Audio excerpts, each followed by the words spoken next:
भारतवासियों, संसारवासियों, आज हम बात करेंगे भाई कन्हैया जी। भाई कन्हैया जी एक तरह से रेड क्रॉस सोसाइटी के फाउंडर हैं, संस्थापक हैं। भाई कन्हैया जी का जन्म सन 1647 में वजीरा, पाकिस्तान में जो है वजीराबाद, वहाँ का सौधर गांव में पिता नाथू, माता सुंदरी के यहाँ हुआ। इनके जो पिताजी थे वह व्यापारी थे। देखो, उस गांव का नाम सौधर है। सौधर मतलब उस गांव के 100 दरवाजे थे, इसलिए इसको सौधर कहते हैं। और बहुत पैसे वाले थे इसके पिताजी, व्यापारी थे। वह फौज का सामान जो है सप्लाई किया करते थे। ये बहुत दयालु स्वभाव का बच्चा था, बड़ा धार्मिक था। जब थोड़ा बड़ा हुआ तो बाहर घूमने जाता था, तो गरीब बच्चों को देखता था और उनको पैसे जेब में भर के ले जाता था और उनको बांट दिया करता था। जब ये बड़ा हुआ, थोड़ा काफ़ी बड़ा हो गया, तो ये देखता है कि उस समय जो हुकूमत थी, फौज थी, वो कई बार ज़बरदस्ती लोगों से काम लेती थी, सिर पर वजन रख देती कि जाओ फलानी जगह छोड़ के आओ। और उसमें कई बार उनमें बूढ़े होते थे जिनसे सामान नहीं उठता था, लेकिन पीछे डंडे का जोर होता था, उनको उठाना पड़ता। तो ये कई बार उनका सामान खुद उठा लेता था और उनके साथ चलता था, काफ़ी दूर भेज करके, और उनको पैसे भी देता था, वापस आ जाता। यह बात जब इसके पिताजी को मालूम हुई तो वो बहुत नाराज़ हुए। बोले कि हमारा समाज में बहुत नाम है, इससे हमारी बदनामी होती है। तो पिताजी के सामने तो नहीं कुछ कहा। बाद में माता जी से कहने लगे कि अगर आपको मेरे ऐसे काम से शर्म आती है तो आप लोगों से कह दिया करो कि हमारे घर में ये मंदबुद्धि बच्चा पैदा हुआ है, ये पागल है। उसके बाद में ये कुछ धार्मिक प्रवृत्ति के ज़्यादा हो गई। एक बार एक ननुआ नाम का पुरुष था जो गुरबानी को पढ़ रहा था, उसको बड़ी अच्छी लगी। बड़ी किसकी गुरबानी है? बोला कि ये गुरु नानक की जो है उनकी गुरसिखों की बानी है। उनकी गद्दी में आजकल गुरु तेग बहादुर हैं, जो कि अपना अनंतपुर शहर में। तो क्या हुआ कि ये जो बच्चा है, कुछ समय के बाद इसके पिता स्वर्गवास हो गए, तो इसने काम नहीं किया और वह अनंतपुर साहिब की तरफ चला गया और इसने काम छोड़ दिया।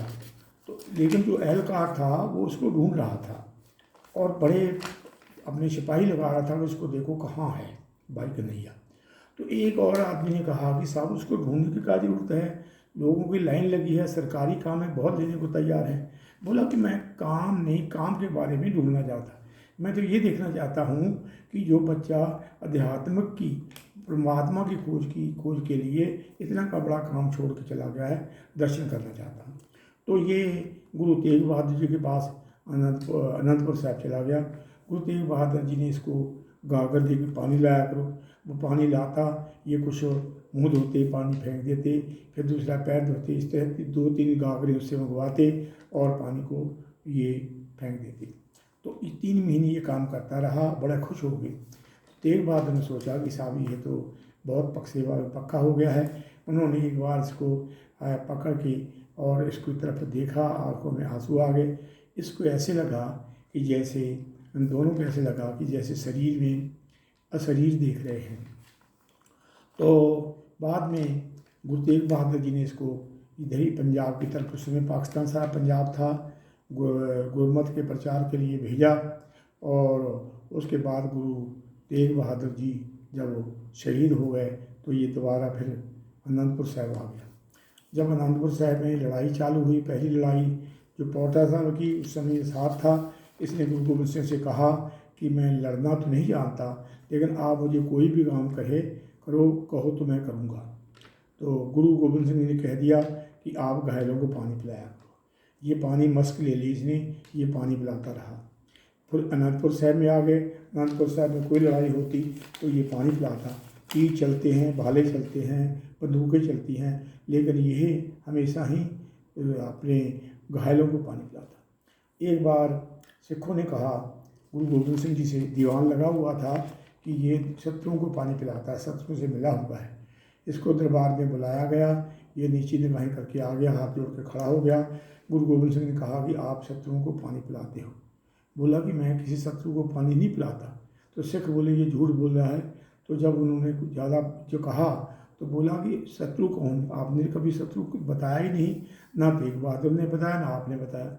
आप तो कह रहे सब परमात्मा का रूप है, मैं तो आपके रूप को, परमात्मा के रूप को पानी पिलाता हूँ। जब मुझे कोई पानी कहता है तो मुझे ऐसा लगता है कि जैसे मेरे गुरु गोविंद सिंह ने कहा है कि पानी, तो मैं दौड़ के पानी पिलाता हूँ। तो गुरु गोविंद सिंह जी बहुत खुश हुए, सिखों की तरफ देखा और सिख निरुत्तर हो गए। उन्होंने कहा कि ये ब्रह्मज्ञानी हो गया।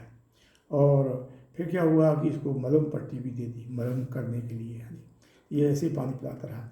एक बार क्या हुआ कि पानी पिला रहा था तो अपने सिख लड़ाई जीत गए थे, वापस आ गए, वो घायलों को उठा के ले गए। तो एक आदमी करा रहा था पानी, ये भाग के गया, उसको पानी पिलाने लगा। तो वो उसने देखा ऊपर कि ये तो कोई सिख है। बोला कि आप तो सिख है, आप गलती से पानी तो नहीं पिला रहे, मैं तो मुगल हूँ। तो बोला कि नहीं, मुझे मालूम है, लेकिन बोला कि आपके गुरु नाराज तो नहीं होंगे। बोला कि नहीं, गुरु नाराज नहीं होंगे, उन्होंने घायलों को पानी पिलाने को कहा है, ये नहीं कहा कि कौन है, कौन धर्म है। तो मेरे पास तो मलहम पट्टी भी है। वो बड़ा खुश हुआ, बोला कि मैं तो फिर आपके गुरु के पास रहूँगा। वो आ गया, वो भी ऐसे सेवा करने लगा। इस तरह से ये सेवा करता रहा। और उसके बाद में 16 जब गुरु गोविंद सिंह जी यहाँ से किला अनंतपुर साहब का किला छूट गया तो ये भी चला गया। और वहाँ तारागढ़ का किला है, तो उसके पास मोही गांव है, वहाँ ये अपनी भजन बंदगी करने लगा। इसकी जो अपने पैरोकार है उसको सेवापंथी कहते हैं। और ये जो है अपना वहाँ पर अगर आप अनंतपुर साहब में जाएं तो दाईं तरफ एक तारागढ़ किला है, वहाँ मोही गांव है, वहाँ पर गुरुद्वारे में इसका सारा सामान रखा हुआ है और इसकी मस्क और कमंडल वगैरह सब वहाँ पर पड़े हुए हैं। लोग वहाँ कुंड हैं, जिस कुंड से पानी लाता था, वो कुंड उस समय भी थे। उन कुंडों में पानी आता था, बड़ा स्वच्छ शीतल पानी पहाड़ों का। और वो लोग गाँव में उसको खेती भी करते थे, लोग पीते भी थे।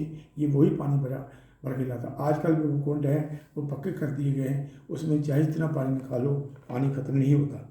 इस तरह से ये जो है हाँ सेवा करता रहा। और अपने 1713 को ये वहाँ पर स्वर्गवास हुआ। और देखा जाए, देखिए अपने देशवासियों की जो रेड क्रॉस सोसाइटी है, ये अपना जॉन हेनरी ड्यूटेंट ने इसको चालू किया था। वो 1863 की बात है, तब इसको चालू किया गया था। वो भी एक युद्ध में लोगों को कराहते देख रहा था, उसने इसको चालू किया और वो फिर उसने इसको रजिस्टर्ड कराया। हमारी समस्या देशवासियों की ये है कि कम पढ़े लिखे होने की वजह से हम रजिस्टर्ड नहीं करवाते, उन्हें रजिस्टर्ड कराया। और ये 150 साल के भाई कन्हैया के 150 साल के बाद में ये रेड क्रॉस सोसाइटी चालू हुई, जबकि रेड क्रॉस का काम भाई कन्हैया उसी समय करता था। और तो वहाँ पर जैसे तोपें चल रही हैं, तीर चल रहे हैं, बंदूकें चल रही हैं, भाले फेंके जा रहे हैं, लेकिन फिर भी ये निडर हो गए, पानी पिलाया करता था।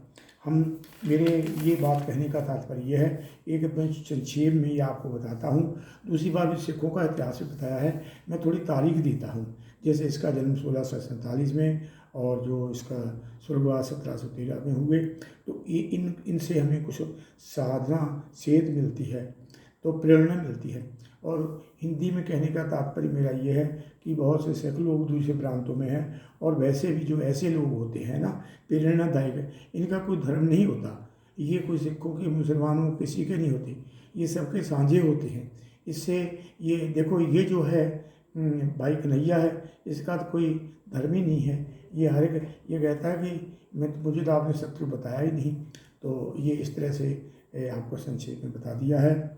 अगर कोई इसमें मुझसे गलती हुई हो तो मुझे क्षमा करना। सबको मेरा प्रणाम है। वाहिगुरू जी का खालसा, वाहिगुरू जी की फतेह।